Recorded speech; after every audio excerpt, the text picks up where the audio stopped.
जियो news की reporter उम्मे फरवा इस वक्त मियो अस्पताल लाहौर से हमारे साथ मौजूद है। मैं फरवा, बहुत शुक्रिया, आपने आज तहकीक की। वो क्या कहती है? हुकूमत एक अलग वजह दे रही है, डॉक्टर्स कुछ और, साथी मरीज कुछ और कह रहे हैं। जो सीईओ हैं मियो हॉस्पिटल के डॉक्टर असद असलम, उनसे जब इब्तदाई तौर पे पूछा गया था इस वाक़े के बारे में, तो उनका कहना था कि ये पेशेंट यहाँ पर आया और उसके बाद इसको कोरोना जो वार्ड थी उसमें एडमिट कर दिया गया। लेकिन जब सुबह ये वॉशरूम में गए वहाँ पर, तो वॉशरूम में कहीं गए, देखा 20 मिनट के बाद, तो 20 मिनट के बाद जब वहाँ पर गए हैं, अमला गया वहाँ पर, तो इन शख्स की जो डेड बॉडी थी वो वहाँ पर पड़ी हुई थी। और उन्होंने कहा कि अमूमन उनकी डेथ जो है ये कोरोना की वजह की बजाय हार्ट अटैक से हुई है। तो ये इनिशियल लेवल पर बताया जा रहा है। उसके बाद से अगर हम यास्मीन राशिद की बात करें तो वज़ीर सेहत जो है वो यहाँ पर आई, उन्होंने बैठ के यहाँ पे इब्तदाई तौर पे खुद से मालूमात जो है वो इकट्ठी की हैं और 2 सीनियर प्रोफेसर की मौजूदगी में एक कमेटी तश्कील दे दी गई है। यानी कि जो सीईओ हैं अस्पताल के, उन्होंने शुरू में नहीं कहा कि जी ये मरीज भाग रहा था इसलिए बांधना पड़ा, ये सारी बातें उन्होंने नहीं की।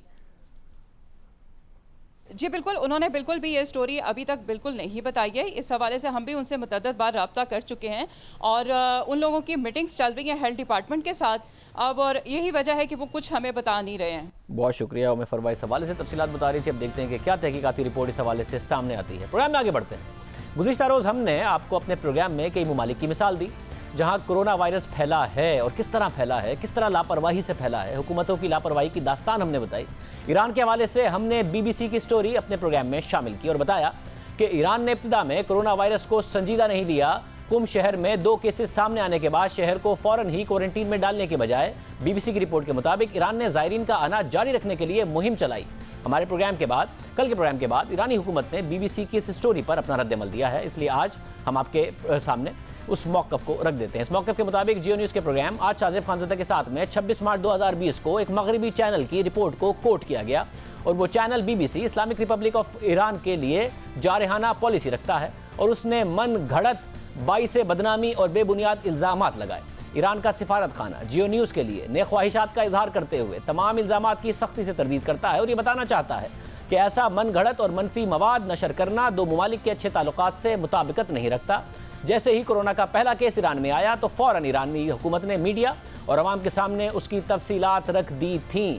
Islamic Republic of Iran World Health Organization के ताउन के साथ कोरोना वायरस से मुतालिक एदाद व शुमार तसलसल से अवाम के सामने रखता आया है। ये मौक़िफ़ सफारत खाने की तरफ से ईरानी हुकूमत का सामने आया।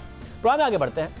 एहतसाब अदालत ने साबिक वज़ीर आज़म शाहिद खान अब्बासी के नाकाबिल ज़मानत वारंट गिरफ्तारी जारी कर दी है। साबिक वज़ीर आज़म पर इल्ज़ाम लगाया गया है कि उन्होंने गैर कानूनी तौर पर भर्तियाँ की हैं। शाहिद खान अब्बासी के खिलाफ नैब पहले ही LNG रेफरेंस दायर कर चुका है, मगर इस केस में इस्लामाबाद हाई कोर्ट ने उन्हें जमानत पर रिहा किया हुआ है। शाहिद खान अब्बासी के वारंट गिरफ्तारी जारी होने पर साबिक वज़ीर ख़ज़ाना मिफ्ता इस्माइल ने ट्वीट्स किए कि जब से मेरी जमानत हुई है मैं 3 महीने से ट्वीट से गुरेज कर रहा हूँ। आज मैं वापस आया हूँ। मैं तफसील से बताना चाहता था अपने नैब केस और अपनी कैद के बारे में, मगर आज पाकिस्तान एक ऐसे शदीद क्राइसिस से गुजर रहा है, इसलिए मेरी ज़ाती कहानी और जो मुझ पर बीती वो अहम नहीं है। मगर आज मैं सिर्फ इतना कहूँगा कि मैं नैब की तहवील में 50 दिन तक रहा और उसके बाद अडियाला जेल में 3 महीने तक रहा, मगर आज तक LNG टर्मिनल लगाने पर मेरे या शाहिद खान अब्बासी के खिलाफ कोई रेफरेंस दायर नहीं किया गया। हालांकि मैं 6 अगस्त 2019 और शाहिद खान अब्बासी 18 जुलाई 2019 को गिरफ्तार हुए थे। मिफ्ता इस्माइल ने ट्वीट किया कि नैब के लिए चीज़ें आसान करने के लिए मैंने और शाहिद खान अब्बासी ने अदालत में यह सवाल उठाया कि पूरी दुनिया में LNG के 30 टर्मिनल लगे हैं, 30 टर्मिनल, और नैब अगर महज कोई एक ऐसा टर्मिनल दिखा दे दुनिया भर में जो पाकिस्तान से सस्ता लगा हो तो हम खुद नैब के इल्ज़ामात को दुरुस्त मानकर खुद को मुजरिम मान लेंगे। जाहिर है, मिस्टर इस्माइल लिखते हैं कि जाहिर है नैब पूरी दुनिया में कोई एक सस्ता टर्मिनल बताने में नाकाम रहा, इसके बावजूद हमें गिरफ्तार कर लिया गया। शाहिद खान अब्बासी और मैं नैब को यही ऑफर कतर से LNG गैस खरीदने की डील पर देते हैं। अगर नैब पूरी दुनिया में कोई एक ऐसी LNG डील दिखा दे, 2-3 नहीं, सिर्फ एक कोई ऐसी डील दिखा दे जो पाकिस्तान से सस्ती हो, तो हम नैब की तरफ से लगाए गए इल्ज़ामात को दुरुस्त तस्लीम करते हुए खुद ही अपने आप को मुजरिम करार दे देंगे। इस कोरोना क्राइसिस के दौरान नैब ने शाहिद खान अब्बासी और हमारे दौरे हुकूमत के सेक्रेटरी पेट्रोलियम और तहरीक इंसाफ के दौर के सेक्रेटरी तालीम के वारंट गिरफ्तारी निकाल दिए हैं। मिफ्ता इस्माइल की इन ट्वीट्स पर हमने नैब का मौक़िफ़ लिया तो उन्होंने कहा कि नैब ने एहतसाब अदालत में LNG केस में रेफरेंस दायर कर दिया है जिस पर ट्रायल जारी है। मिफ्ता इस्माइल को अपनी मालूमात अपडेट करने की ज़रूरत है।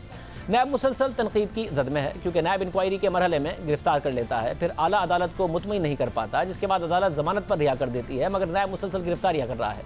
नैब ने जियो के inter in chief Mir Shakeel उर रहमान को तो सिर्फ कंप्लेन वेरिफिकेशन के मरहले में ही गिरफ्तार कर लिया। जिनके वकील ने कल कहा कि वो 20 साल से नैब के केसेस लड़ रहे हैं, आज तक ऐसा वाकया ना हुआ। मगर न सिर्फ गिरफ्तार किया नैब ने, बल्कि उनकी गिरफ्तारी के बाद नैब के दफ्तर से मीर शकील उर रहमान की तस्वीर लीक हुई, जिस पर 13 मार्च को नैब ने प्रेस रिलीज जारी की और कहा कि चेयरमैन नैब ने सख्त नोटिस लेते हुए डीजी नैब लाहौर को इस हवाले से रिपोर्ट 7 दिनों के अंदर पेश करने का हुक्म दिया है, ताकि जिम्मेदारों का तयन किया जा सके। अब इस प्रेस रिलीज को भी 14 दिन हो गए हैं, मगर अब तक रिपोर्ट सामने नहीं आई है। इस हवाले से हमने कल नैब के तर्जुमान से रब्ता किया तो उन्होंने कोई जवाब नहीं दिया। हमने आज उनसे रब्ता किया तो उन्होंने आज भी इसका कोई जवाब नहीं दिया। नैब पर दूसरे लोग तो शिकायत करते ही हैं कि गिरफ्तार कर लेते हैं, उसके बाद तहकीकात कर नहीं पाते। अपनी तहकीकात, अपनी तस्वीर लीक, 7 दिन का चेयरमैन नैब ने कहा था, 14 दिन हो गए हैं, तर्जुमान नैब जवाब भी नहीं दे रहे हैं। इजाज़त दीजिए, अल्लाह हाफ़िज़।